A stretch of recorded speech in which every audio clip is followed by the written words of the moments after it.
ओम शांति। आज 14 अप्रैल 2026 के प्यारे बाप दादा के साकार मधुर महावाक्य हैं। आज की मुरली के सार में ज्ञान सागर बाबा ने श्रेष्ठाचारी देवता बनने के लिए कहा, ज्ञान अमृत पियो और पिलाओ। ज्ञान अमृत पीने से ही तुम श्रेष्ठाचारी देवता बनते हो। और साथ में बाबा कहे, इस ज्ञान अमृत का नशा आधा कल्प रहता है, अर्थात इस ज्ञान से प्राप्ति आधा कल्प रहती है, सतयुग और त्रेता। फिर जब ज्ञान अमृत का नशा कम हो जाता है द्वापर और कलयुग में, तो लड़ाई झगड़े होते हैं, गिरती कला में आ जाते हैं, विकारी बन जाते हैं। बाबा कहे, अब फिर बाप कहते हैं, विष छोड़ अमृत पीकर पवित्र बनो और फिर राजाई लो। विष छोड़ो तो तुम मनुष्य से देवता बन जाएंगे। बाबा कहते हैं, जब तक श्रेष्ठाचारी नहीं बनेंगे तब तक स्वर्ग में नहीं आ सकेंगे। और साथ में कहा कि यह है सत्यनारायण की कथा, अर्थात नर से नारायण बनने की सच्ची कहानी है। यह सच्ची कहानी सुनने से तुम नर से नारायण, नारी से लक्ष्मी बनते हो। यह अमर कथा भी हुई। तुम निमंत्रण भी देते हो कि आओ अमर कथा तुमको सुनाए, तो तुम अमर लोक में चले जाएंगे, अमर लोक का मालिक बन जाएंगे। फिर गुह्य राज समझाते कहा कि जब आत्मा सतो प्रधान थी तो बड़े बड़े सोने हीरे जवाहरतों के महल थे। फिर जब आत्मा वाम मार्ग में जाती है तो अर्थक्वेक होती है, सृष्टि की उथल पुथल होती है, तो यह सारा अंदर चला जाता है। तो बाबा कहे, भारतवासियों के विकारी बनने से ही अर्थक्वेक हुई है। फिर रावण राज्य शुरू हुआ, पवित्र से अपवित्र हो गए। हम आत्माएं निर्विकारी योगी से विकारी भोगी बन गए, यथा राजा रानी तथा प्रजा सब विकारी बन गए। यह कहानी अभी बाबा सुनाते हैं। फिर बाबा कहे, ऐसे ही इंटरेस्टिंग वे में तुम बच्चों को औरों को सुनाना है। और पुरुषार्थ की विधि बताते कहा कि जैसे ब्रह्मा बाबा लक्ष्मी नारायण की पूजा करते थे तो चित्र जेब में रखते थे, ऐसे बाबा कहे तुम बच्चों को भी अपने लक्ष्य का फोटो अपने पॉकेट में रखना है। उनको बार बार देखते रहो तो बाबा भी याद आएगा, वर्षा भी याद आएगा, स्मृति रहेगी। अब हमको पवित्र बनना है, बाप को याद करना है।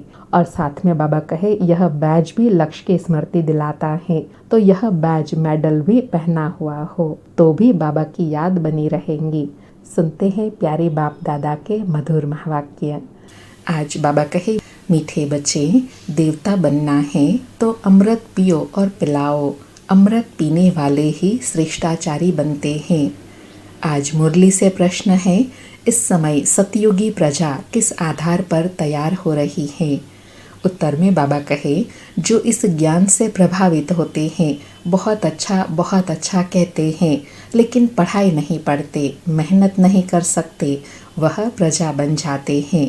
प्रभावित होना माना प्रजा बनना। अंडरलाइन, प्रभावित होना माना प्रजा बनना। सूर्यवंशी चंद्रवंशी बनने के लिए तो मेहनत चाहिए, पढ़ाई पर पूरा अटेंशन हो, याद करते और कराते रहे तो ऊंच पद मिल सकता है। आज मुरली में गीत बजा, तूने रात गवाई सो के, दिवस गवाया खा के, हीरे जैसा जन्म अनमोलक कौड़ी बदले जाए। ओम शांति। बच्चों ने गीत सुना कि हमारा जीवन हीरे जैसा था, अब कौड़ी जैसा हो पड़ा है। यह तो कॉमन बात है। बाबा कहे, यह तो कॉमन बात है। समय व्यर्थ गवाने से हीरे तुल्य से कौड़ी तुल्य बन जाते हैं। बाबा कहे, बाबा बहुत सहज रीति से समझाते हैं, जो कोई छोटा बच्चा भी समझ सके। सत्यनारायण की कथा सुनाते हैं तो छोटे छोटे बच्चे भी बैठ जाते हैं, परंतु वह सत्संग आदि में जो सुनाते हैं वह है कथाएं। कथा कोई ज्ञान नहीं, बनी बनाई कहानियाँ हैं। गीता की कहानी, रामायण की कहानी, भिन्न भिन्न शास्त्र हैं जिनकी कहानियाँ बैठ सुनाते हैं, वह सब है कथाएं। कहानियों से कोई फायदा होता है क्या? यह है सत्यनारायण की, अर्थात नर से नारायण बनने की सच्ची कहानी। अर्थात बाबा कहे, जो सच्ची कहानी है वह सच्ची कहानी सुनने से ही जीवन में परिवर्तन आता है। बाबा कहे, यह सुनने से तुम नर से नारायण बन जाएंगे।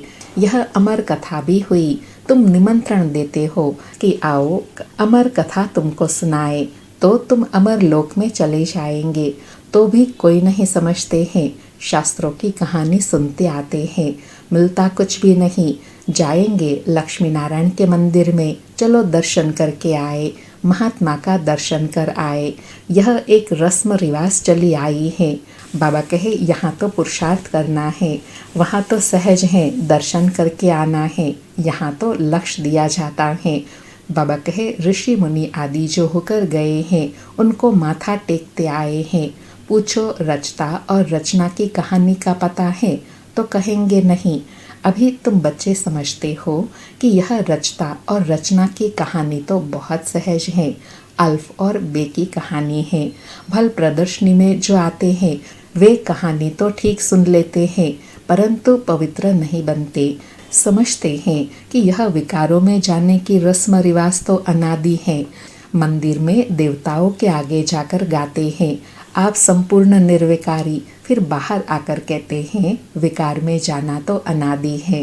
अर्थात बाबा कहे डबल डबल बातें हो गई ना। मंदिर में जाकर पवित्रता की महिमा करते हैं और बाहर आकर कहते हैं कि पवित्र रहना तो असंभव है। बाबा कहे समझते हैं इस बगैर दुनिया कैसे चलेंगी। लक्ष्मी नारायण आदि को भी तो बच्चे थे ना, तो ऐसे कह देते हैं, तो ऐसे को क्या कहे। मनुष्य का लकब अर्थात मर्तबा तो दे न सके। देवताएं भी मनुष्य थे, कितने सुखी थे लक्ष्मी नारायण के राज्य में। तुम बच्चों को बाबा बहुत सहज बात बताते हैं। बरोबर यहाँ भारत में ही स्वर्ग था, लक्ष्मी नारायण का राज्य था। चित्र भी है, यह तो सब मानेंगे कि सतयुग में उन्हों का राज्य था। बाबा कहे लक्ष्मी नारायण के लिए तो सभी एक्सेप्ट करेंगे कि सतयुग में लक्ष्मी नारायण का राज्य था। वहाँ कोई दुख नहीं था, संपूर्ण निर्विकारी थे। उन्हों के मंदिर भी बड़े बड़े बने हुए थे। उन्हों को 5000 वर्ष हुए, अभी वह नहीं है। अभी तो कलयुग का अंत है। मनुष्य आपस में लड़ते झगड़ते रहते हैं। भगवान तो ऊपर ही रहते हैं निर्वाण धाम में। असल में हम आत्माएं भी वहाँ रहती हैं, यहाँ पार्ट बजाने आती हैं। पहले हम लक्ष्मी नारायण के राज्य में थे, वहाँ बहुत सुख आनंद था। फिर हमको 84 जन्म लेने पड़े। गाया भी जाता है 84 का चक्र। हमने सूर्यवंशी में 1250 वर्ष राज्य किया।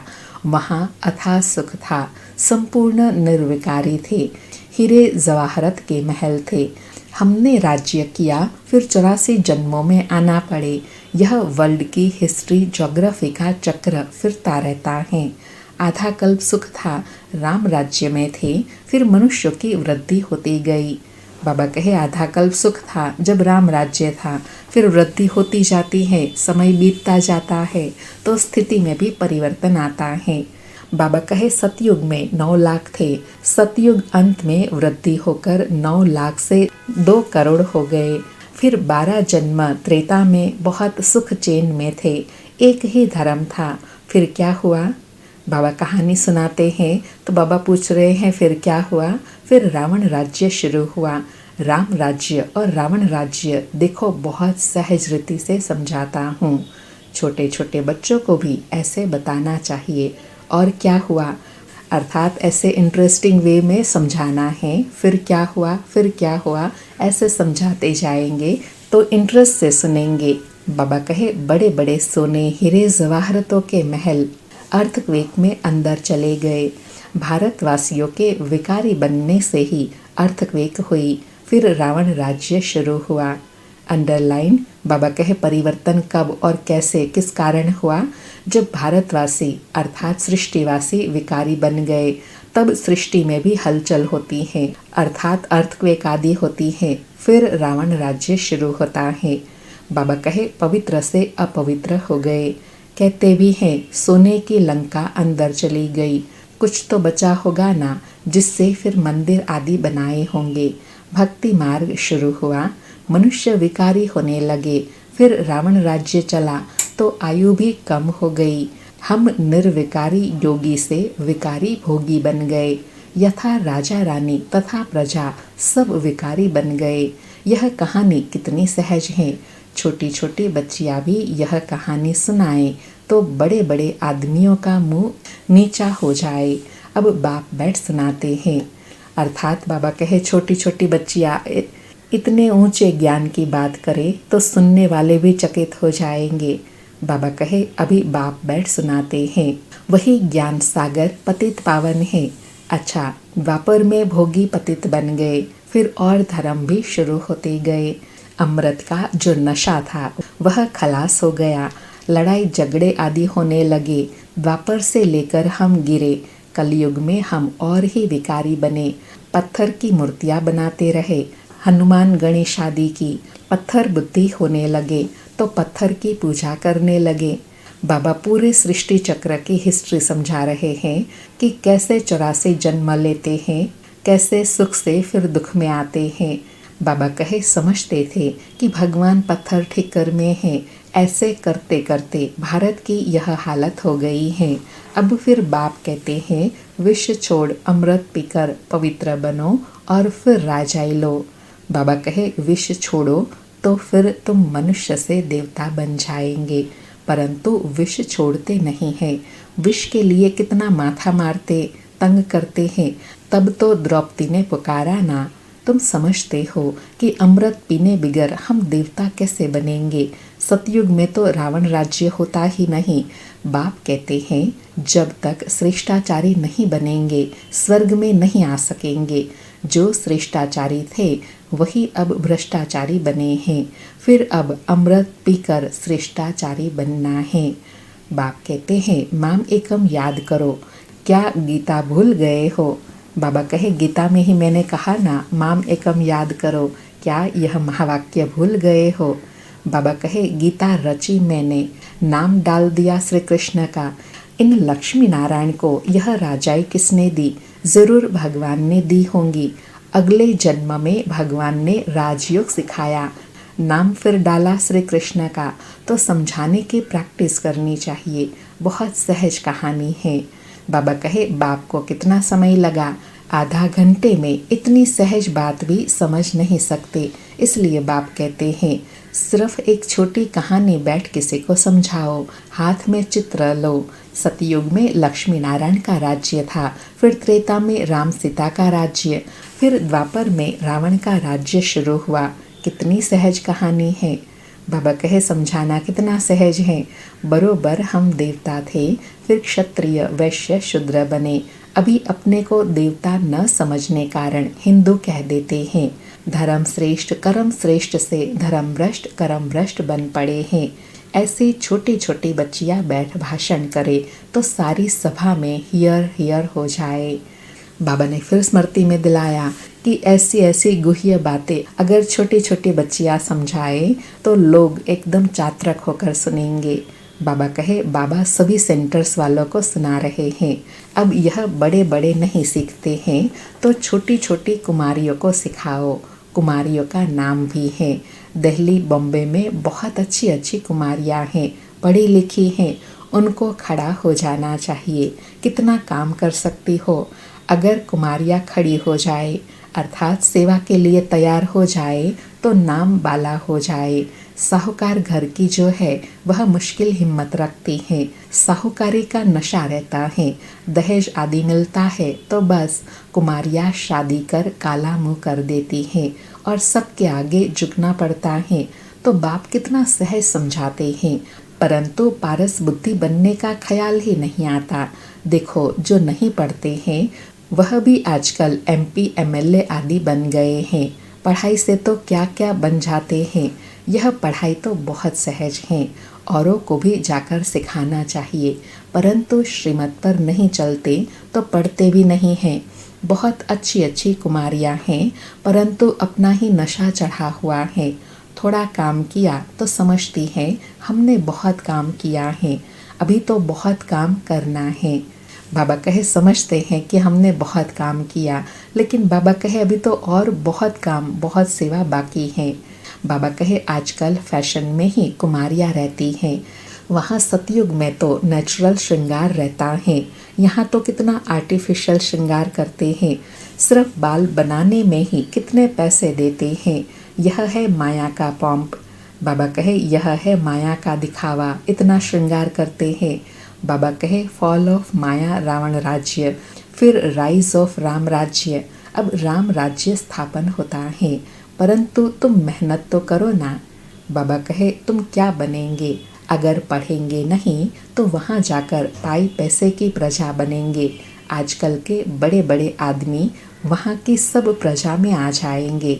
साहूकार लोग सिर्फ अच्छा अच्छा कहे अपने धंधे में लग जाते हैं। अच्छा प्रभाव होता है, फिर क्या? आखिर क्या होगा? वहाँ जाकर प्रजा बनेंगे। प्रभावित माना प्रजा, अर्थात सिर्फ प्रभावित होते हैं, पुरुषार्थ नहीं करते हैं तो फिर प्रजा में चले जाते हैं। बाबा कहे, जो मेहनत करते हैं वह राम राज्य में आएंगे। समझाने तो बहुत सहज है। इस कहानी के नशे में कोई रहे तो बेड़ा पार हो जाए। हम शांति धाम में जाएंगे, फिर सुख धाम में आएंगे। बस याद करते कराते रहना है, तब ही ऊंच पद पाएंगे। अटेंशन पढ़ाई पर देना है। चित्र हाथ में हो। जैसे बाबा लक्ष्मी नारायण की पूजा करते थे तो चित्र जेब में पड़ा रहता था।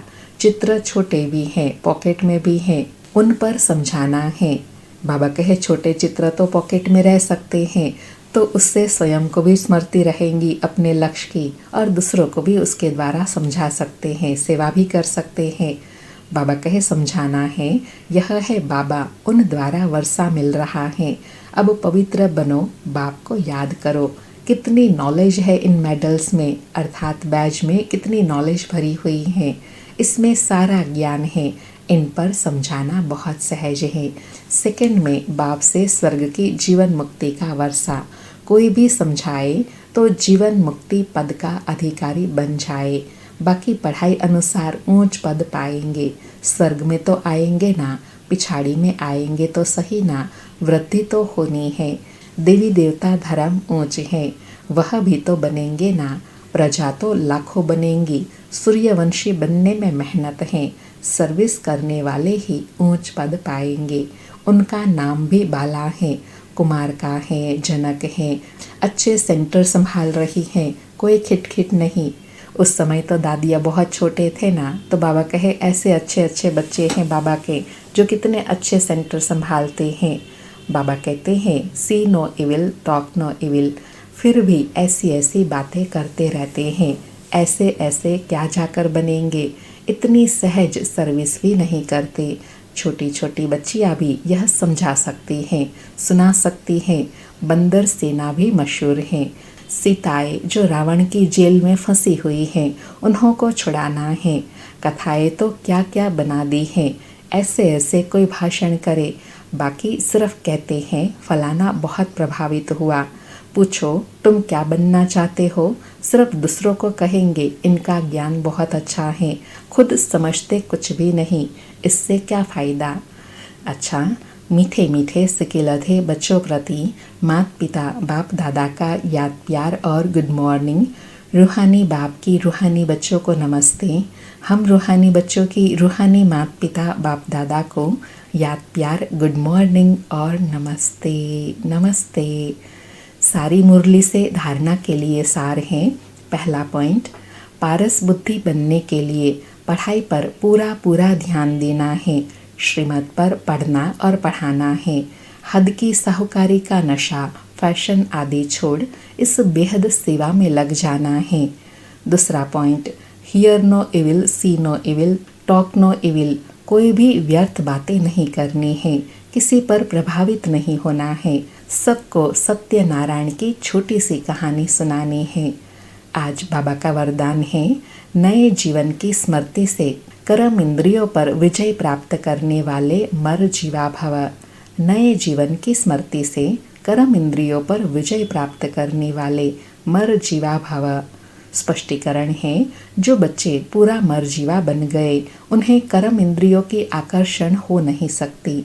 मर जीवा बने अर्थात सब तरफ से मर चुके, पुरानी आयु समाप्त हुई। जब नया जन्म हुआ तो नए जन्म नए जीवन में कर्म इंद्रियों के वश हो कैसे सकते। ब्रह्मा कुमार कुमारी के नए जीवन में कर्म इंद्रियों के वश होना क्या चीज़ होती है, इस नॉलेज से भी परे। शुद्र पने का जरा भी सांस अर्थात संस्कार कहाँ अटका हुआ ना हो। बाबा कहे, ऐसे नए जीवन की स्मृति से कर्म इंद्रियों पर जीत पानी है। आज का स्लोगन है, अमृत वेले दिल में परमात्मा स्नेह को समालो तो और कोई स्नेह आकर्षित नहीं कर सकता। अमृत वेले दिल में परमात्मा स्नेह को समालो तो और कोई स्नेह आकर्षित नहीं कर सकता।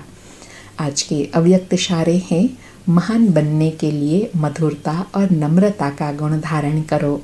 आज धारणा करने के लिए कहा कि संगठन में सफलता प्राप्त करने के लिए सदा नम्र चित्त के तखत पर विराजमान हो।